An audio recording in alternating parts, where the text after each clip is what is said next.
European fans take basketball too seriously. I'll go agree. Enough.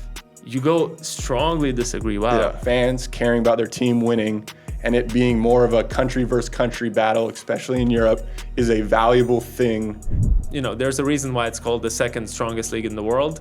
And I think the gap between EuroLeague level of play and NBA level of play is not that big. There's this stigma that Europeans have more mental toughness. So a lot of times I think coaches will yell unnecessarily. Now we're talking about Americans being perceived as soft. Like Ant Edwards or Ant-Man, Batman, whatever, Minnesota in 6. And like seeing him walk around the stadium while saying this with the fans. I'm Gytis and I'm a European basketball content creator. I'm Trey and I'm American that's played overseas for the last 7 years. All right, let's debate it even more and let's see what we got next. Next statement is European coaches scream too much. What do you think about that, huh? Okay. Do they scream too much? I'm gonna go disagree here. Hopefully this doesn't affect my ability to get a job. Right. Have you had like a lot of experiences where you thought, man, this guy could just tone it down a little bit? I've had, I've played in Serbia. I've played in Poland. Didn't you play for Trinkieri or something? Who was it? He recruited me to Partizan, but I never played for him. Oh, okay. But I played for a lot of Balkan coaches, right, and Spanish coaches that are known for this. I guess I'll go first. I would say the screaming is often because of the communication barrier. Because I would say it's more of the knee-jerk reaction with frustration is to scream, because a lot of times those are simpler ways to get your point across. And I think the European way is they have something that needs to be done and they need to communicate it to you straight up. And as a player, it can be overwhelming. It took me, I'd say probably 4 years playing overseas at various levels to understand that there's not bad intention. And it's just part of it. I used to have all this emotions bubbling up, wanting to fight back, and my fists would be clenched. And now it's they just care. But I think the communication tendencies and habits don't need to always be yelling. Right. So that's why I agree, I guess. And I agree with you that it probably doesn't have to always be that. But like you said, like you pointed out, it's all about the passion for the game and the urgency for the decisions to be made right. And obviously the pressure, I think, is way higher over here in the EuroLeague and any other European league where you have to win now. There's no draft. You cannot be tanking. So basically the pressure on the coach is the highest because you can't trade players. You can maybe don't resign him for the next year, but there's no immediate fixes for the team other than firing the coach. So the coach has to carry a lot of weight on his back, and I think it's just about the old school way of how a lot of players were taught back in the day in Europe with a lot of screaming in their face. They got that this is the right way of communicating, and now they're doing the same thing. Šarūnas Jasikevičius, Vasilis Panulis in Monaco right now. A lot of these guys who, even Željko Obradović used to be a player, and he's known for getting absolutely red in the face and just screaming at his players, although he has toned it down a little bit. But point being that, there's so many rules that these teams have, and when you see players make the same mistakes, I feel like it's about making sure that the player gets that you're frustrated, not with the player himself, but with the fact that they are doing mistakes that we spoke about. I showed you the video, we went over this how many times in the gym, and you're still doing the same mistake, and that's where the shouting comes from. And I feel like just in general, not to say that Europeans are more mentally tough or anything, but I don't know how it is, but I feel like we're able to take it a bit more because we're used to it, I guess. And that's why nobody really cares about it too much. Nobody points it out too much. And it's probably fascinating to American fans seeing all these coaches scream. I'm sure they would probably be fired in the NBA after, screaming at LeBron like that in his face or something like that. But I think it just comes down to passion for the game. Yeah, I think there's some other aspects to this as well. Again, you look at lower leagues, you look at situations where the players don't have many other options. So there's a bit of a skewed desperation. So coaches can, I think, take that to heart and be like, oh, he's got nowhere else to go. I can talk to him however I want. And when I was in Serbia my rookie year, I saw the coach break a clipboard on a 16-year-old's head. Right. Yeah. And the kid just wore it. He just looked him straight in the eyes. And I'm sitting there like, I'm giggling. I'm like, no way this just happened. But it was this 16-year-old kid. What else is he going to do? He needs this opportunity more than the coach needs him to play for him. So that was one of the points I'd want to make. And then also, as an American, coming to someone else's culture, coming into a different country, to a different team, like you said, there's this stigma that Europeans have more mental toughness. So a lot of times I think coaches will yell unnecessarily as a way of gauging if this player is soft. And it's almost like trial by fire. And once I realized that was what was going on, and every time I felt those emotions bubble, it was like, dude, he's doing this on purpose. It made it way less personal. It was like, oh, this is a test. Like, no problem. This is you seeing if I'm actually gonna, follow you, through a brick wall. Like, no matter what you do, am I still gonna be there? And the moment I did that with coaches, then now we're on an even playing surface. And it's like now we're leveling man to man. But I think the initial, hey, introduction, I'm going to scream at you to see what's going on, that can be toned down a little bit, just a little bit. Because you see so many Americans that'll come overseas just wide-eyed or like, he can't say that to me. There's a lot of ego coming up, Yeah, because so many of my teammates that I had, especially early in my career, would be like, he can't say that to me. It's like, oh, buddy, you're in his country. He can say whatever he wants to you. And once you realize that, accept it, and they realize that there'll still be a foundation of respect no matter what they do, it normally tones back a little bit. I feel like also culture has shifted a little bit, because we remember in the 90s or so, it used to be a cliche that Europeans are soft, and now we're talking about Americans being perceived as soft or being trialed. Are they soft or are they not? Yeah. Which is, I think, kind of crazy when you think about how the whole thing has shifted a little bit. Yeah. All right, here we go. European fans take basketball too seriously. Okay. I wonder what you think about this. I mean, I'll go agree enough. You go strongly disagree. Wow. Yeah. So since you're so strong about your opinion, why do you strongly disagree with that statement?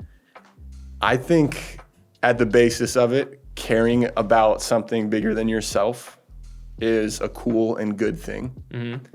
Do they take it too far sometimes? For sure. But I think it makes for a better product on the floor and a better experience for the players, a better experience for the fans. When it matters a lot, there's an aspect when basketball is beyond entertainment, the product is different. And I think that's tangible in how hard teams play, how physical, how much it matters. You see even in the EuroLeague, they play to the last second every game. There's no joke minutes in the EuroLeague. And I think the fans play a big part in that. Now, do I think this is a little beyond fandom, but do I think sports betting and stuff like this, when fans get nasty for that, I think that I would go strongly agree that they take it too serious. But that's a different aspect. But I think for the most part, fans caring about their team winning and it being more of a country versus country battle, especially in Europe, is a valuable thing. That's why, again, I defend keeping the EuroLeague as is rather than bringing in NBA Europe. I feel like we swapped our perceived positions here, because as an American, you should be saying the other way, and I should be saying the other way. But as a content creator that's been dealing with a lot of European basketball fans for the last 3 years, I just think they just are they put too much stake on their team winning or losing, and let them affect their personal emotional health too much. Because whenever there's a loss and you say, like, we are podcasting here and we say objectively what we think, or even subjectively our opinion about the players, if you don't say the right thing that the fan wants to hear, you're gonna get a lot of hate comments and all that stuff. And maybe for players, it's more about getting like messages on their Instagram after a bad game, death threats if you do something wrong. Some players were supposed to sign somewhere, they become the biggest. If a player from the US, let's say, comes over and he was supposed to sign with one team, last second it switches to the other team. It goes from a lot of love and videos dedicated for that player to death threats in the DMs. So I think that's what makes me go agree. And also the fact that, I understand that without all this passion, there wouldn't be such atmosphere that we see every time in the EuroLeague court from some of these bigger fan bases. But essentially, sometimes it goes way too far, and we've seen coins being thrown, we've seen lasers being pointed, other things being thrown at the players.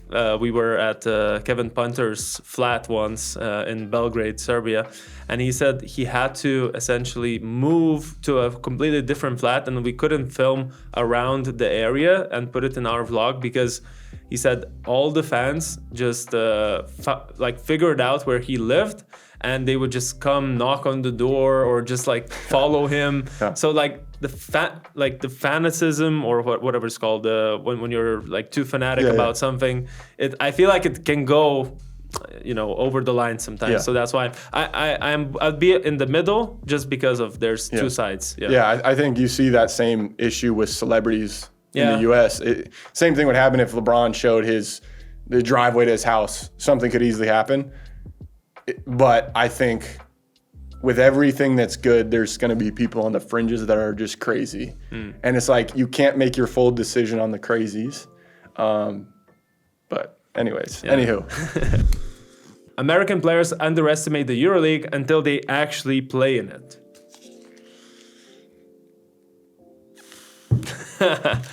Oh, wow. Okay. Our first strongly agree, strongly disagree argument here. So I'll go first. I think a lot of the players that come over from the US, they have a little bit of a delusional understanding of what playing overseas means, and they just imagine that anything outside of the NBA is lower level, and if you were on the fringe of the NBA, when you come over to the overseas, you're going to be the star, you're going to get the ball, and you're going to be playing 30 minutes and scoring 30 points a game. Then they come over and they realize, okay, wait, this is way different basketball. There's less space. You have to think a little bit more, and you have to, let's say, produce for the team, like we were discussing before, rather than produce big stats. Later on, maybe, like you said, on lower levels, sometimes you need to produce stats to get someone's attention towards you. But generally speaking, I think when we're talking about the EuroLeague, before they come over, I think all these guys from the NBA, they don't realize what level of basketball we have, because it's, there's a reason why it's called the second strongest league in the world. And I think the gap between EuroLeague level of play and NBA level of play is not that big. I think it's more about the gap in athleticism and some individual skill. Yeah, I think I completely get what you're saying in terms of the mentality. An American mentality coming from a higher level, when they're coming to the EuroLeague, they're expecting a big role. And so with that comes expecting big stats and big production. Do I think they underestimate the challenge in front of them? No, I think the general consensus in America now is the EuroLeague is, like, there's a ton more respect.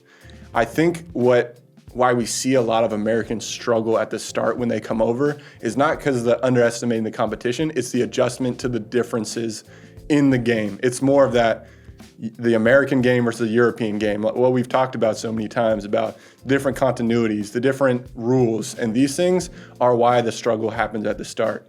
I think sometimes an American will be delusional about the role they're going to have. I don't think that's because they're delusional about the level they're going to play at. So for example, a 3-and-D guy in the NBA, fringe guy, comes overseas, maybe he's thinking he's going to get more responsibility, and that's part of his decision-making going there. I don't think he's going there thinking, oh, I'm about to run this league. I think he's like, oh, I'm going to be able to do more things. And so I think the product that the EuroLeague is, again, to hit on, is different. And it takes those talented players to realize the difference in the product rather than the difference in level.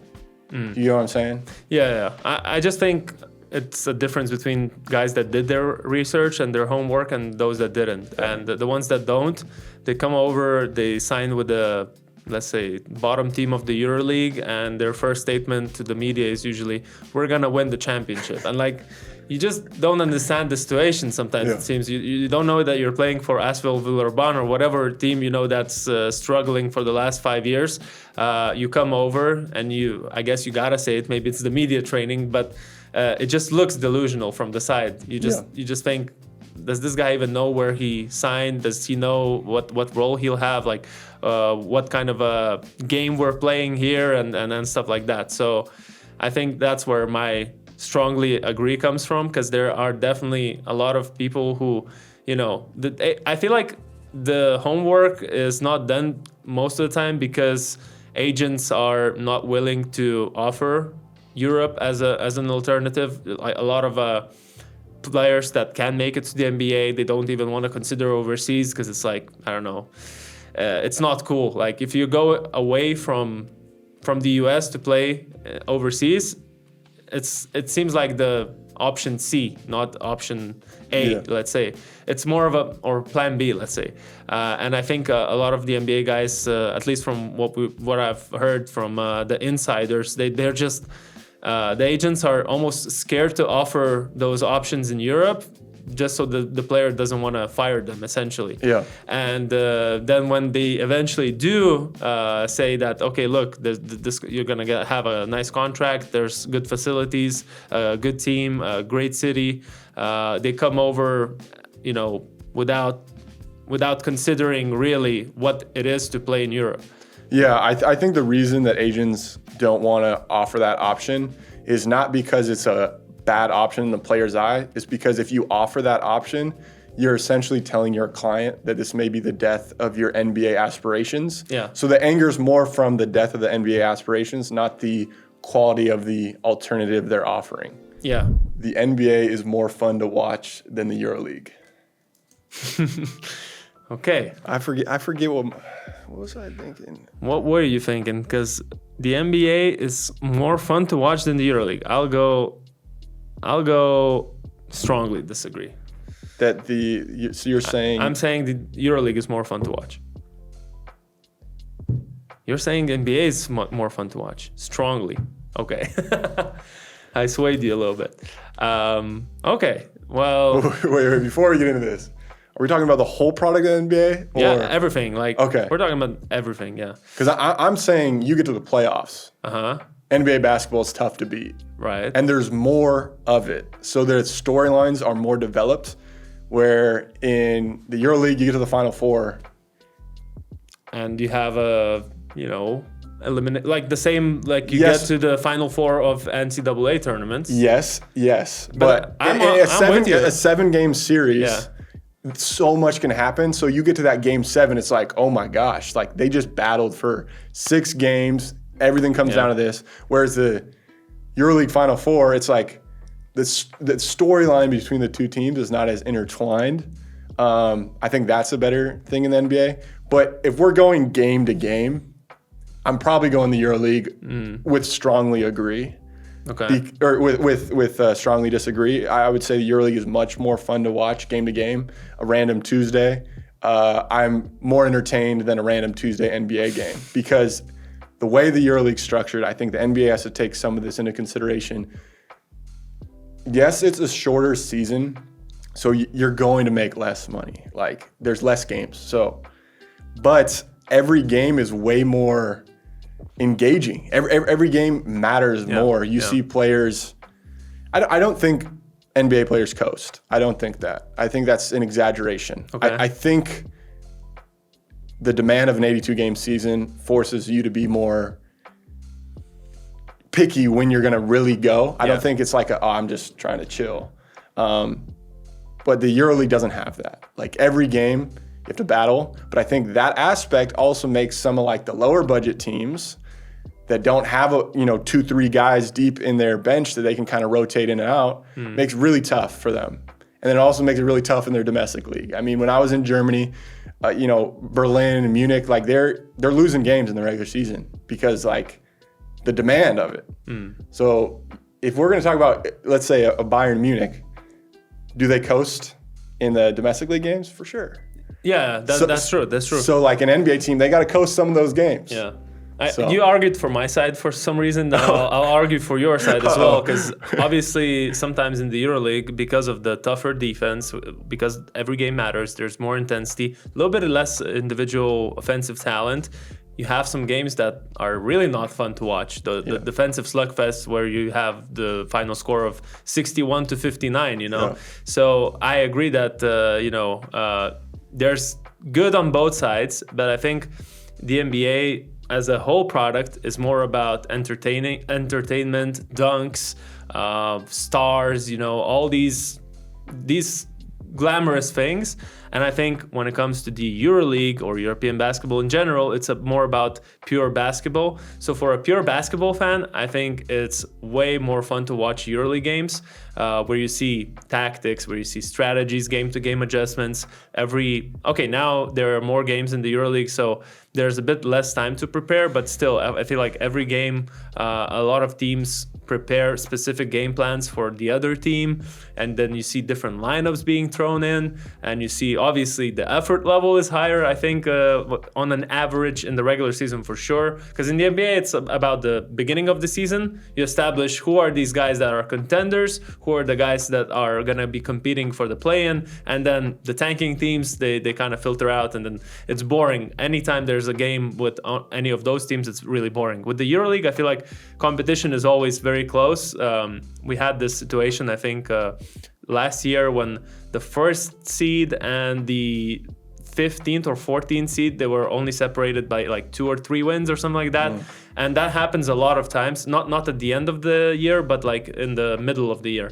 And that happens a lot of times where we see like the standings, they just keep changing a lot, and every game really matters. And that's why I think I would always watch the EuroLeague over the NBA. When it comes to the playoffs, I agree, and I'm not for the Final Four. I think it kind of sucks out the fun of you just had the playoff series in the EuroLeague, and then all of a sudden it's all decided in 2 games, which I think that sucks. I would like to see series as well. Yeah, the one thing I do think though, like the Final Four does add this element of, maybe the best team or the team that's not the best could win. Yeah. Which is a cool dynamic as a fan. Like, you could root for the underdog and they could win. Whereas in a 7-game series, most of the time, the better team's going to win. So I think a lot of times in the NBA, like, maybe the playoffs are a little bit more predictable because there's like bigger sample sizes. Yeah. So as a fan, there's not much variability, but I think the storylines that are developed in those series are way more engaging. I mean, you saw Anthony Edwards start his YouTube channel last year during their playoff run, and like there's a video of him like after they beat I forget, but it was like Ant-Man, Batman, whatever, Minnesota in 6, and like seeing him walk around the stadium while saying this with the fans, I was like, dude, this isn't even like the finals, and this is so entertaining. So no, I agree, and yeah, sorry. Yeah, I also think NBA allows the players to have more personality. Yeah. I think there's more global stars, of course, is a bigger product, but you see more players' personalities. And I think that's one of the things I'm passionate about, why I make content, is so like, you have more of my personality. You know who I am. All of a sudden, people will root for you because they like you outside of basketball. They can relate to whatever your personality is. You see why Chima is like such a fan favorite. It's because like he shares his insight. He shares like how he's joking with his boys and stuff like that. And like, there's huge value in that. And it's rare here in Europe. Thank you, Trey, for coming over to our studio for discussing on all these points that we might disagree on. We agreed on some parts, and I think this is important to have that discussion to see, different viewpoints and how we meet somewhere in the middle, European versus American. I think our goal in general is to just globalize the game and popularize it. And yeah, I think we've done a little bit of that today here. Yeah, I appreciate you having me on, and it's cool to see perspectives in basketball because, again, it brings people together. So the more you can compare and contrast, I think it's better for the game overall. So I appreciate you having me again.